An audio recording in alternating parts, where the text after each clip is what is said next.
Night டின்னருக்கு தோசையும் தேங்காய் சட்னியும் தான் சாப்பிட்டோம். சாப்பிட்டு முடித்தோடனே பார்த்தீங்கன்னாக்கா சிங்க்கு ஃபுல்லாக பாத்திரம் இருந்துச்சு. சரி அதையும் கழுவி வச்சுட்டு படுத்துடலாம், இல்லைனாக்கா காலையில் எழுந்திரிச்சு நாம் தான் கழுவணும்.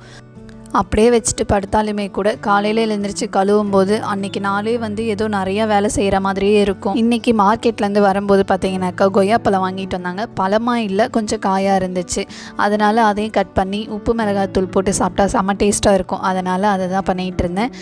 நாமெல்லாம் ஸ்கூல் படிக்கும்போது பார்த்தீங்கன்னாக்கா வெளியே ஒரு பாட்டி மாங்காய் விற்பாங்க. 5 ரூபா 10 ரூபா அப்படின்னு சொல்லிட்டு சின்ன சின்னதாக தான் இருக்கும். ஆனால் அதையே 4 பீஸாக போட்டு மிளகாத்தூள் உப்பு போட்டு கொடுப்பாங்க. செம்ம டேஸ்ட்டாக இருக்கும். மாங்காய் மட்டும் இல்லை, குட்டி குட்டி இலந்த பழம், நெல்லிக்காய் இது எல்லாமே விற்றுட்ருப்பாங்க. அதெல்லாமே வாங்கி சாப்பிட்றதுக்கு அவ்வளோ ஆர்வமாக இருக்கும். இப்போல்லாம் எங்கே அந்த மாதிரி கிடைக்கிது? அப்படியே கிடைச்சாலுமே கூட அந்த டேஸ்ட்டுக்கு இருக்க மாட்டேங்குது. ஹஸ்பண்ட் லெமன் டீ கேட்டிருந்தாங்க. அதனால் அவருக்கு எனக்கு லெமன் டீ போட்டு 2 பேரும் குடிச்சிட்ருந்தோம்.